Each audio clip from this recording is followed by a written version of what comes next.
Desde relatos y historias de la Biblia, bienvenidos a mi canal Alex Explora presenta El anciano y el silencio del pueblo en el corazón de las montañas, donde los días comenzaban con el canto de los gallos y el aire olía a tierra húmeda, se encontraba el pequeño pueblo de San Jacinto del Alba.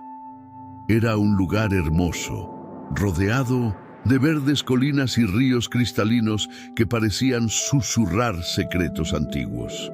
Sin embargo, debajo de su aparente tranquilidad, había un pueblo dividido por la indiferencia, el egoísmo y el olvido.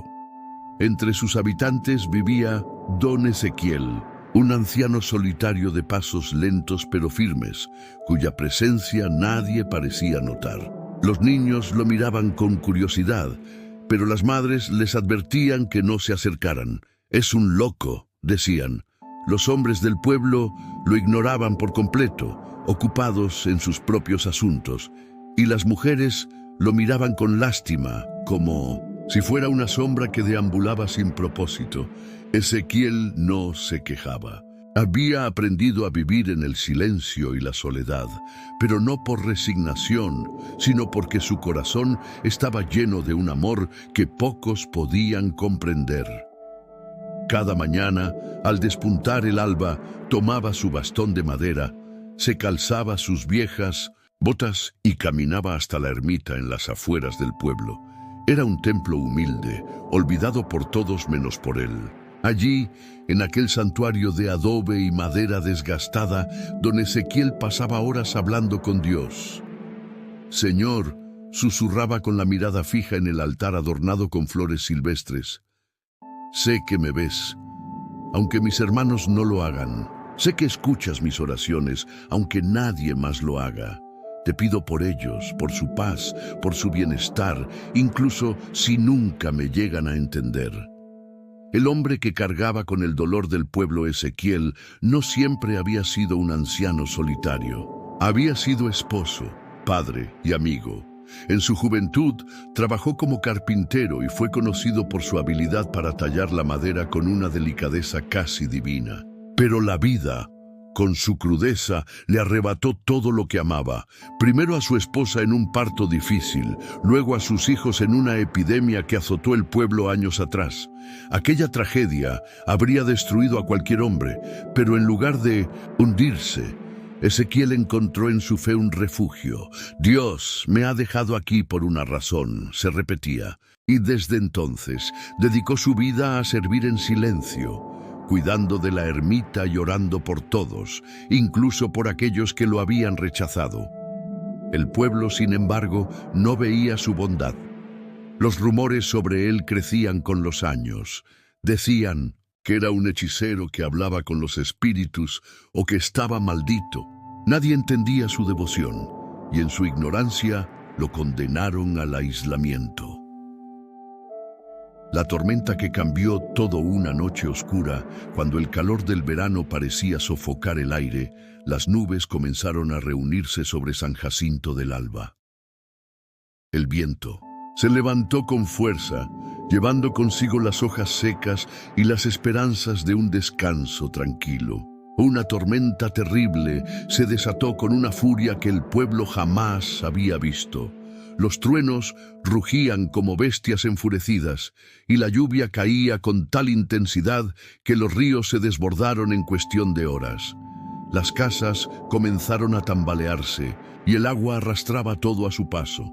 El miedo se apoderó de los habitantes, quienes se encerraron en sus hogares, rezando en silencio por sus vidas. Mientras tanto, en la ermita, don Ezequiel permanecía de rodillas frente al altar. Su cuerpo temblaba, pero no por miedo, sino por la intensidad de su oración. «Señor, escucha mi súplica. No permitas que esta tormenta destruya a tus hijos. Ellos no saben lo que hacen, pero yo sé que tú los amas. Calma estas aguas, Señor, y protégelos con tu misericordia». Su voz, aunque apenas un murmullo, parecía resonar en los muros de la ermita. Afuera, el viento seguía rugiendo, pero dentro de aquel pequeño templo, la presencia de Dios era palpable. El milagro del amanecer, cuando la tormenta finalmente cesó, el pueblo despertó con temor. Los habitantes salieron de sus casas esperando encontrar ruinas y devastación, pero lo que vieron los dejó sin palabras. Aunque el agua había arrasado con árboles y caminos, las casas seguían en pie.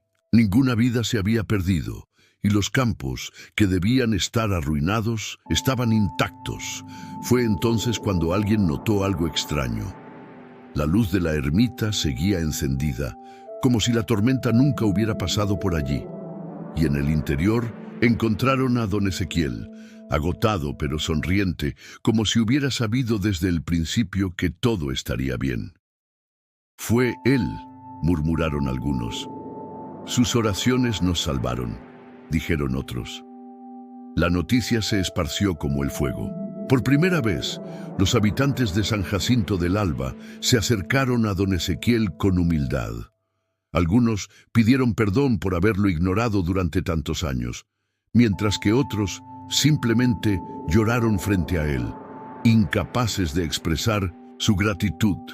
Ezequiel, con los ojos llenos de lágrimas, respondió: «No fue mi oración, hermanos. Fue el amor de Dios, que nunca nos abandona, incluso cuando no lo buscamos. El legado del anciano. Desde aquel día, el pueblo cambió. La ermita, que antes estaba vacía, se convirtió en el corazón de San Jacinto del Alba. La gente comenzó a reunirse allí no solo para orar, sino también para ayudarse mutuamente, como una verdadera comunidad. Y don Ezequiel, aunque envejecido y más débil con cada año que pasaba, siguió siendo el guía espiritual de todos. Cuando finalmente llegó el día en que Ezequiel partió de este mundo, lo hizo rodeado de amor. El pueblo entero lo despidió con honores, llevando su cuerpo hasta la ermita que había cuidado toda su vida. Allí colocaron una placa que decía: «Don Ezequiel, el hombre que habló con Dios y nos enseñó a amar. Su fe nos salvó». Y aunque ya no estaba físicamente, su espíritu permaneció vivo en San Jacinto del Alba, recordando a todos que incluso el más ignorado puede ser un faro de luz para los demás. Gracias por ver este video, donde quiera que me estés viendo, a mis amigos de Estados Unidos. Un saludo a mis hermanos de México, Perú. Y que Dios los guarde en todos sus deseos. Nos vemos hasta la próxima aventura.